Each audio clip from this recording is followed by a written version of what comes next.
Bonsoir à toutes et à tous, bienvenue à cette formation. Il y a des cours consacrés à la transition écologique de l'industrie même. Le rendez-vous d'aujourd'hui est très spécial. Nous avons affaire avec un projet de reconversion écosociale par la base grâce à la poussée d'un collectif ouvrier de GKN. C'est une usine de Florence. Et pendant la pandémie, l'usine a décidé, quand l'Italie était pliée par les crises économiques, a décidé de licencier les 400 ouvriers. C'est une opération qui a été faite dans une usine en bonne santé. Et nous verrons dans les détails ce qui s'est passé.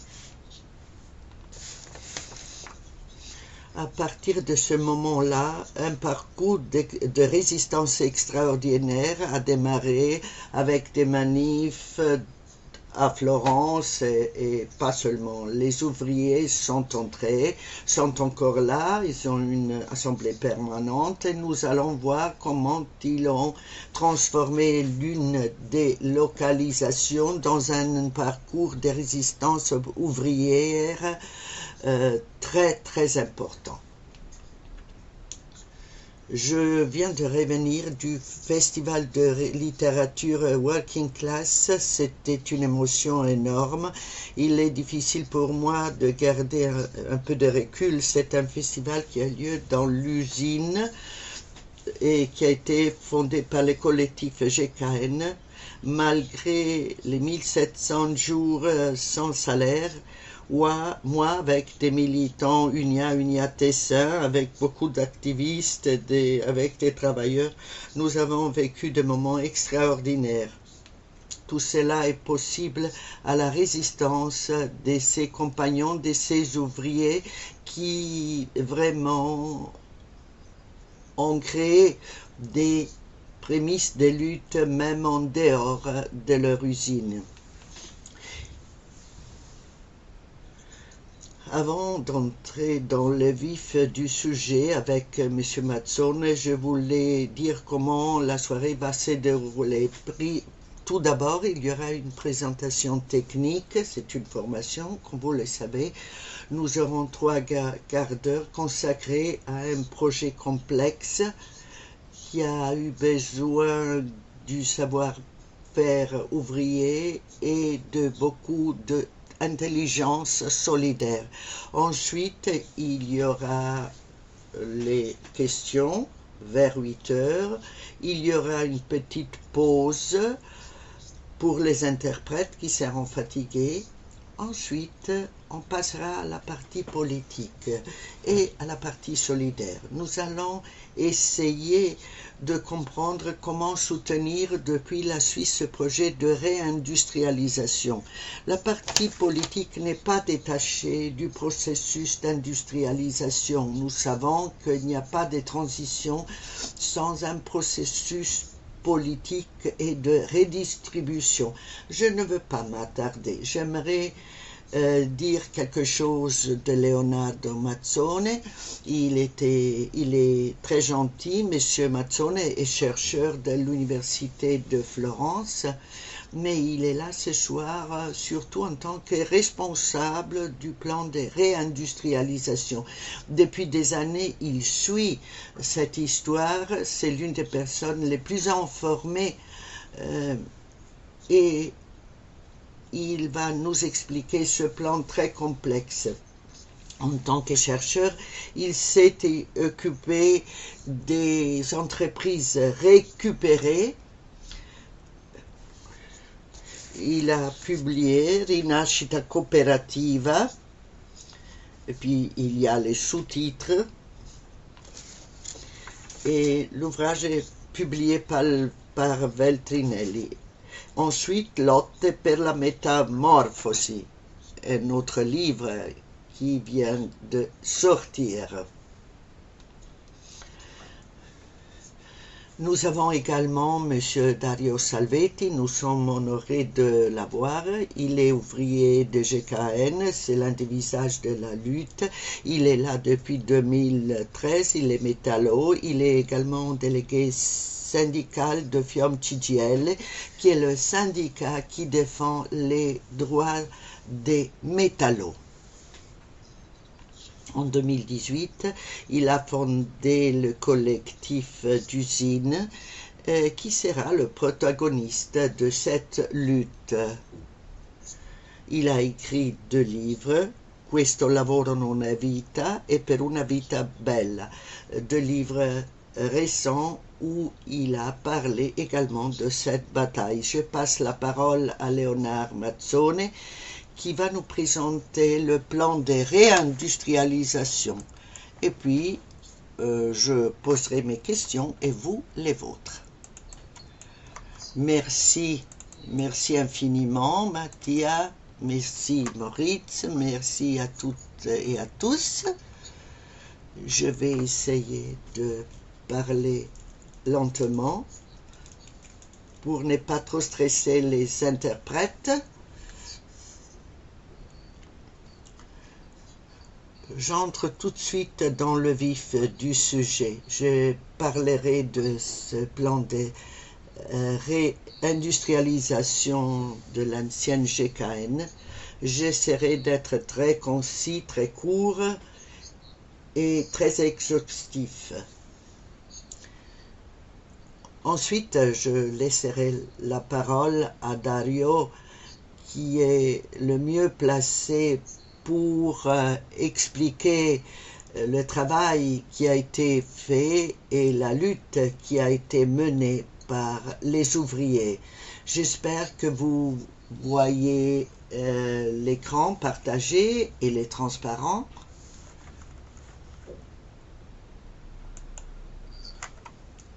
Autrement, dites-le moi.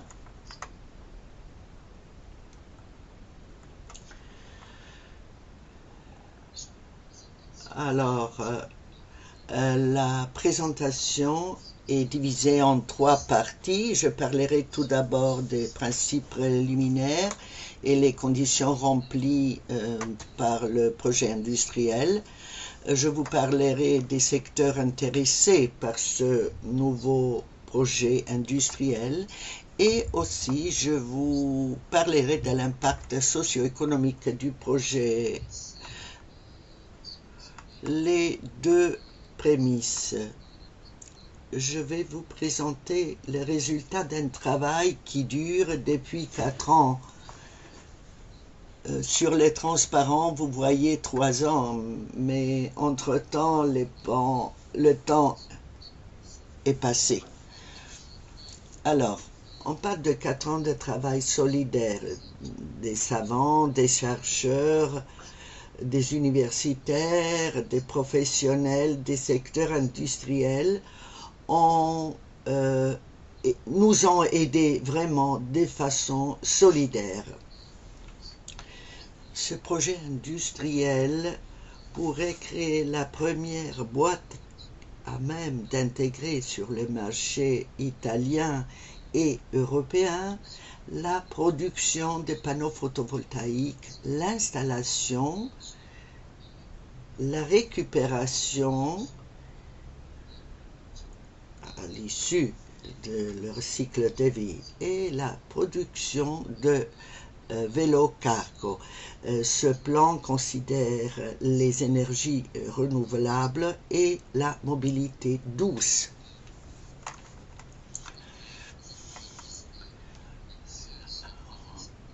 Au-delà de ces 2 remarques, j'aimerais vous dire encore autre chose. Comme vous voyez ici, il y a le résultat d'un travail qui a été vérifié par 4 conseillers externes mandatés par des investisseurs. On a fait 4 audits techniques qui ont duré 9 mois et qui ont demandé un travail énorme, même exagéré, telle est la vie de certaines personnes qui travaillent dans des boîtes beaucoup plus grandes. Toutes les lignes ont été soumises à des tests de résistance pour vérifier la viabilité au niveau industriel, mais également durable du point de vue commercial. On a considéré les valeurs en moyenne du marché de toute façon. Un autre point fondamental est le suivant. S'il y a des gens qui veulent approfondir encore les plans, peuvent souscrire un accord de confidentialité. Les chiffres de ce soir ont été vérifiés et sont les résultats des 4 audits techniques concluants.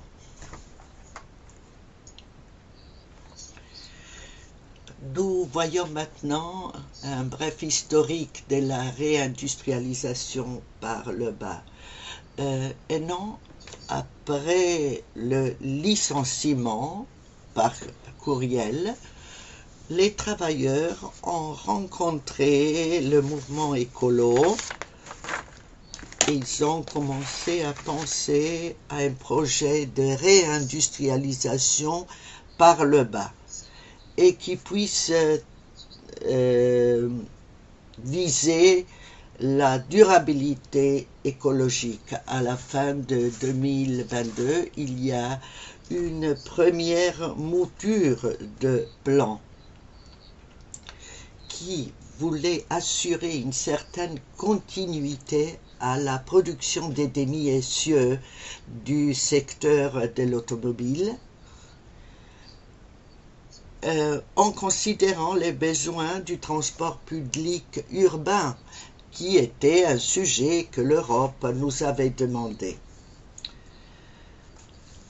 Le plan avait besoin des aides publiques, mais ces aides ne sont jamais arrivées.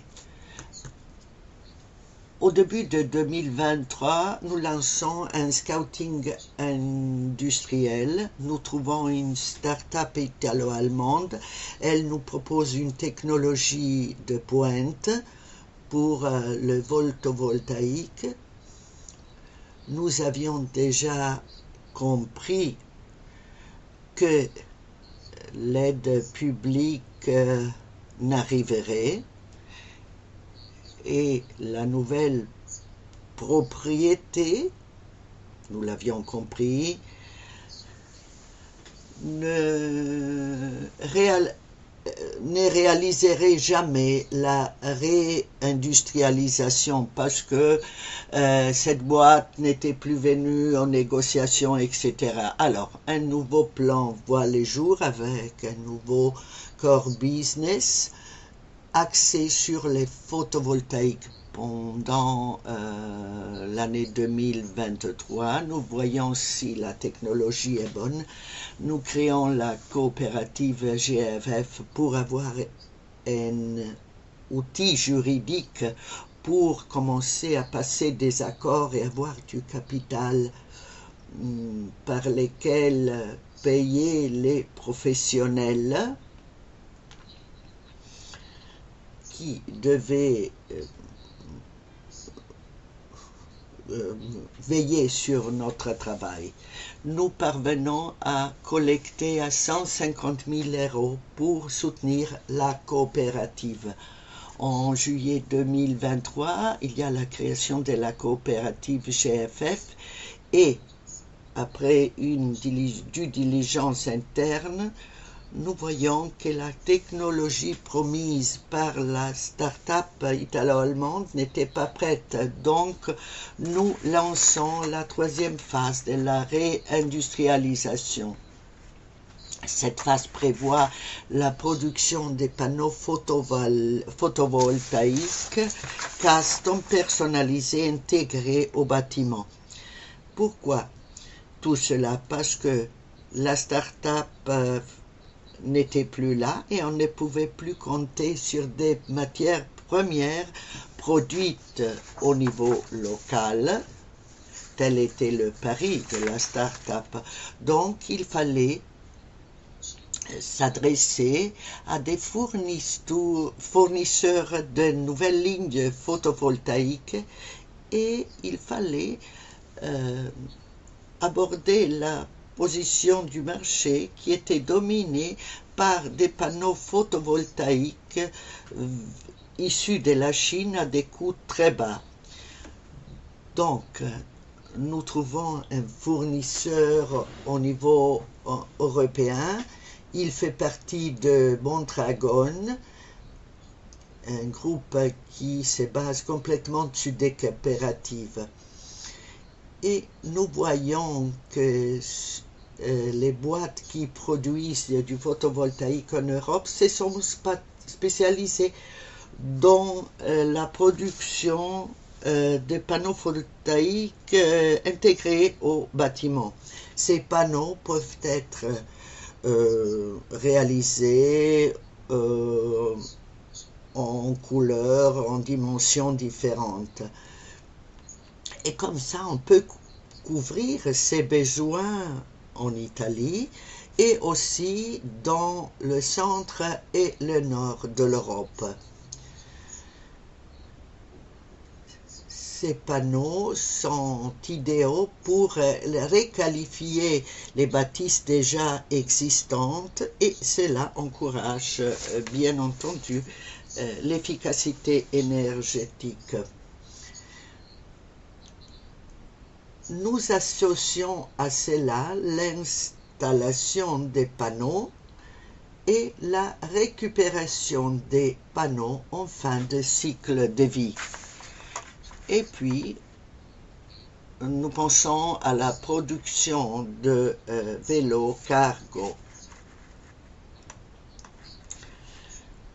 Avec ces 4 lignes, nous voulons boucler la boucle, bien entendu, de tout le processus. Nous savons que nous pouvons compter sur les accords qu'on avait passés en automne 2023. Quand il y avait la due diligence précédente.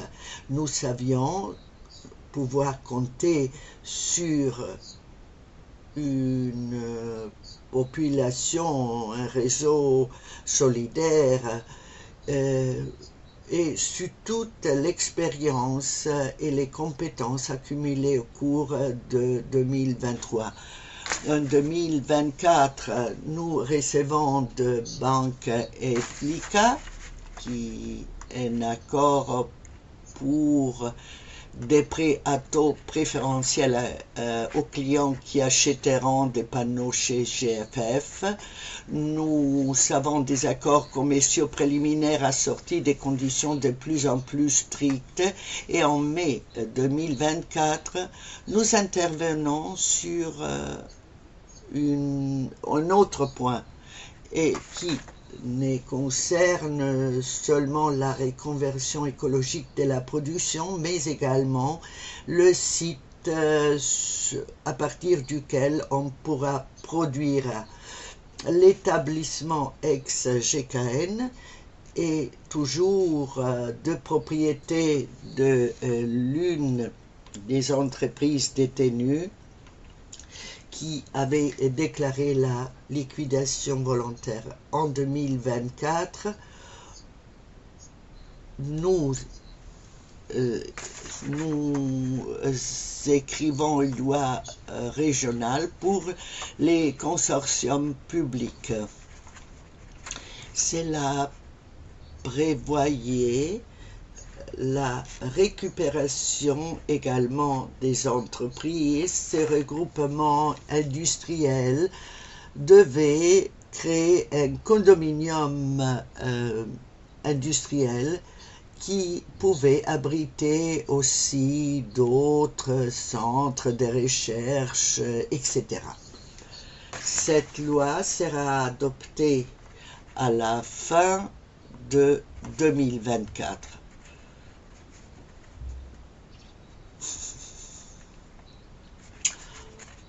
en automne 2024. Au sein de l'usine, il y a l'assemblée de l'actionnariat populaire. Au mois de novembre, on lance les 4 audits techniques dont je vous ai parlé et au mois de décembre, il y a l'adoption du projet de loi régionale. On avait reçu la promesse des institutions locales. Une délégation d'ouvriers avait commencé la grève de la faim. En janvier 2025, on fait une cartographie des appels d'offres pour des financements publics et en été 2025, on reçoit l'issue positive du 4e audit technique qui prouve la fiabilité technique industrielle du plan. Et Banca Etica débloque sa part de 2,5 millions. Et puis, on avait collecté aussi des confirmations des précommandes.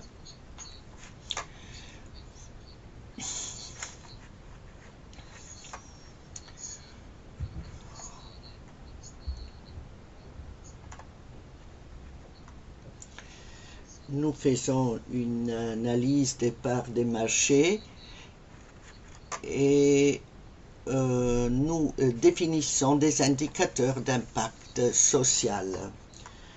Je vous montre de façon très rapide ce que signifient ces 4 axes prioritaires. Vous voyez ici des panneaux standards. La ligne avec mon dragon prévoit une certaine souplesse. On peut produire des panneaux des dimensions différentes.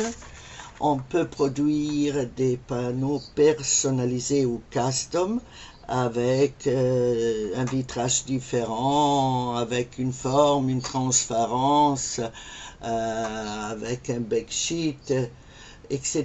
Et cela nous permet de produire des panneaux intégrés au bâtiment. Vous voyez ici, en Italie, dans les centres historiques, il n'y a pas de photovoltaïque. Et pourquoi tout cela? Parce que il faut avoir une autorisation du ministère, et il faut avoir une boîte qui produise des panneaux custom pour ces centres historiques. L'une des possibles applications, c'est la grille photovoltaïque. Vous voyez ici des exemples. Il y a des panneaux intégrés au bâtiment. Ce ne sont pas des parois, ce sont des panneaux photovoltaïques. Vous voyez ici en bas à droite cette bâtisse. On n'a pas uniquement la toiture, mais aussi les façades sont en fait des panneaux photovoltaïques. Comment sommes-nous arrivés à entrer dans les détails du business plan? Nous avons cartographié l'origine des matériaux, nous avons regardé la variabilité des prix sur les marchés internationaux, nous avons diversifié les délais d'exécution pour chaque type de panneau. Et nous avons fait une estimation pessimiste des coûts des matières premières. La dernière mise à jour remonte à décembre 2024,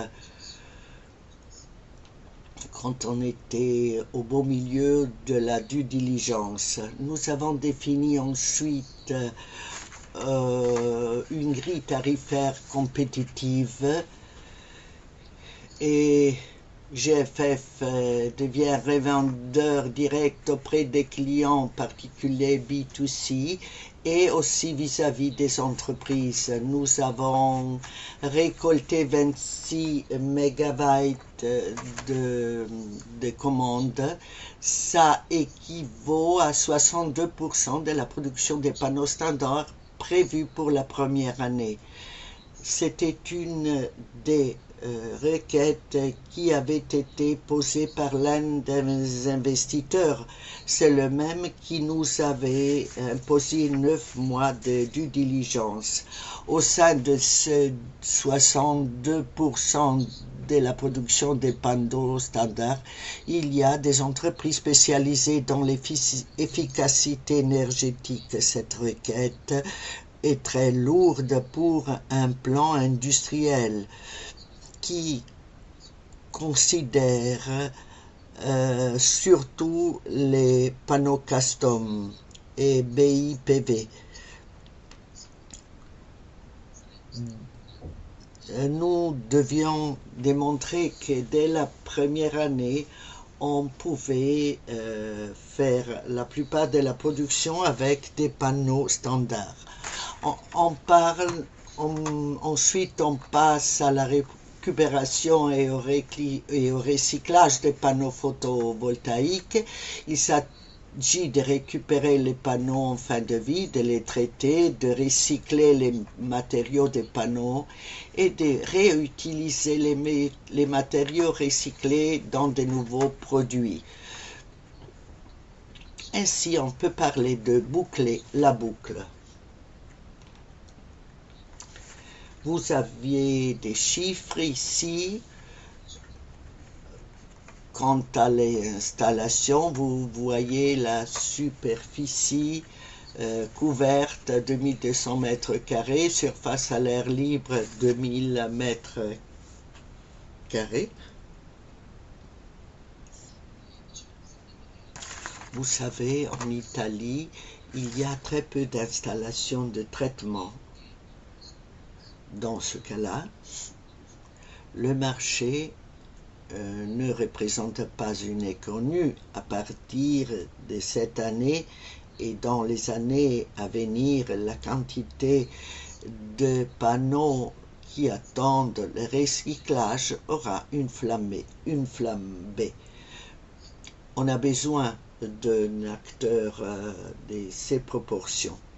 Nous sommes en train de développer et de mettre à jour les plans industriels, surtout après les nouveautés que Dario va vous donner. Après des retards accumulés de la part des institutions publiques qui n'ont pas encore appliqué la loi régionale adoptée à la fin 2024, nous ne sommes pas sûrs de pouvoir compter sur l'établissement ex-GKN. Nous devons donc trouver des espaces alternatifs où nous pouvons démarrer avec les lignes qui ont déjà une couverture financière. Bien entendu, la récupération des panneaux, nous sommes en train de la mettre à jour. C'est l'une des 4 lignes qu'on aimerait faire démarrer en 2027. Ici, vous voyez le projet de vélo cargo. Dans ce cas-là, les travailleurs, depuis des mois, ont commencé à faire des prototypes à propulsion musculaire avec moteur. Vous voyez ici un exemple. Ce type de produit est idéal pour contacter des circuits des livreurs éthiques. Ici, vous voyez la nouvelle configuration de la ligne de production des panneaux que nous avons dessinée plusieurs fois grâce à l'un des deux professionnels du secteur. Vous voyez ici un break-even de différentes lignes. Pour chaque ligne, on n'a jamais prévu la possibilité d'utiliser les lignes au maximum de leur volume de production. Malgré cela, nous savons que la production pourrait être équilibrée à partir de la deuxième année. La production serait de 60% de ce qu'on appelle uptime.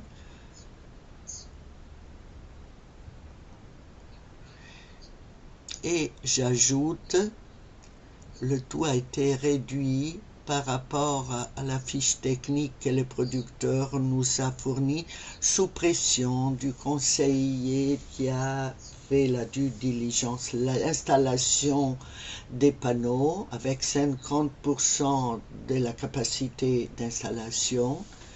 Cela serait en équilibre, le break-even c'est 47%, l'élimination des panneaux est en équilibre sur deux services et sur la base de la demande du marché, on pourrait démarrer sur deux services étant donné les besoins demandés par les regroupements industriels qui gèrent l'élimination des déchets spéciaux. On nous a demandé de garder un service pour la première année et ensuite les vélos cargo qui atteignent leur break-even à 80%. Vous voyez enfin l'impact socio-économique du projet.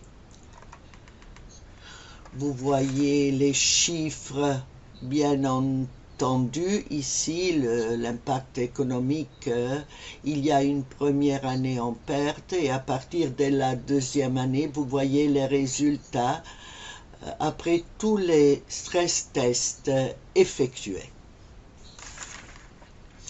Vous voyez ici encore le budget financier et la trésorerie.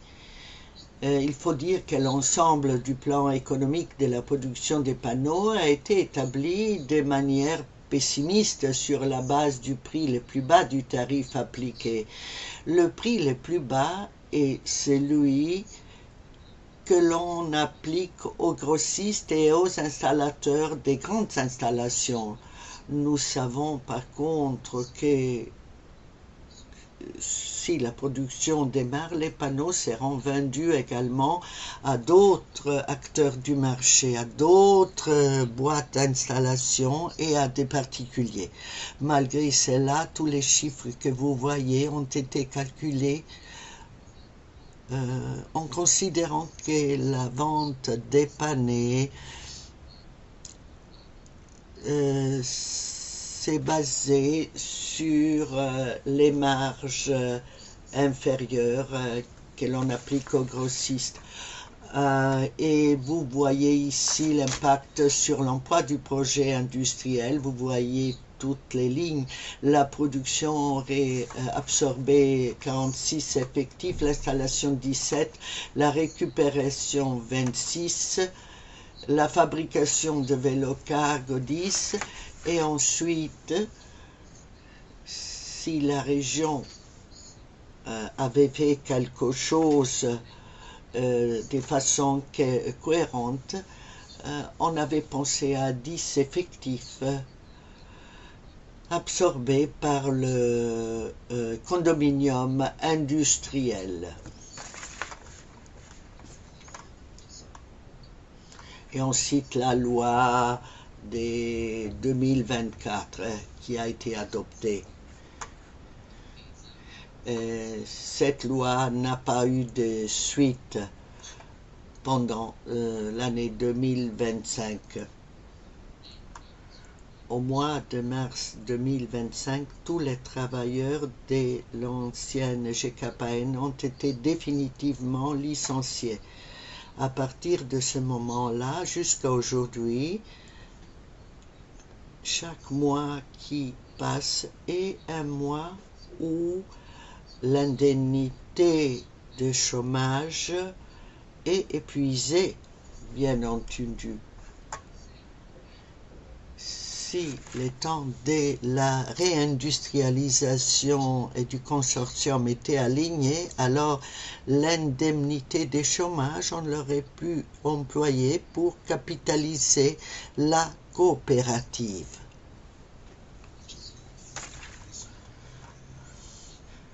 La NASPI, c'est l'indemnité de chômage en Italie. C'est la même chose.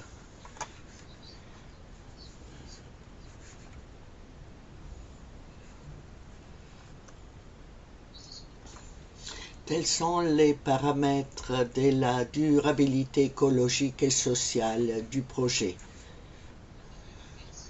L'une des prémices fondamentales a été la suivante. Nous avons gardé comme coût du travail le niveau de revenu que les travailleurs avaient connu avant les licenciements de 2021. Nous l'avons mis à jour sur la base de la Convention nationale. Nous avons gardé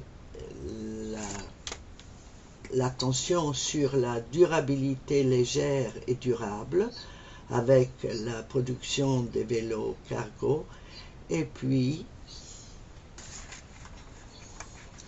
je cite un autre point important. Je vous ai parlé des stress tests et nous avons la possibilité de faire démarrer la première usine qui puisse récupérer et produire des panneaux. Cette boîte est capable de nourrir la demande des panneaux qu'elle produit grâce à la demande de panneaux à récupérer.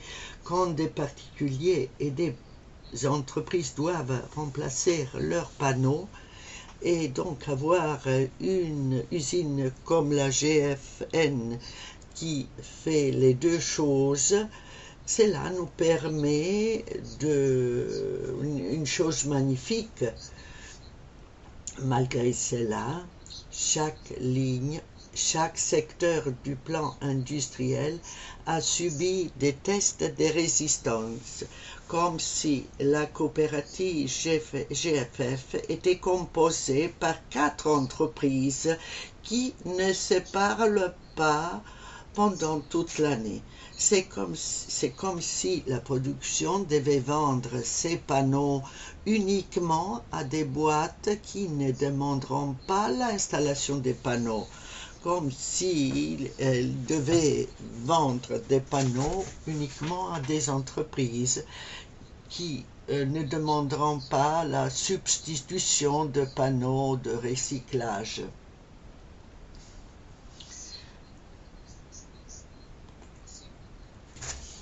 Alors, on a fait ces stress tests et 4 conseillers ont donné le feu vert.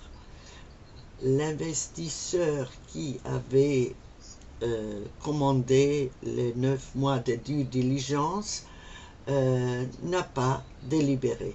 Et pourquoi? Il a dit qu'il faut attendre les consentements publics. Ça veut dire n'importe quoi.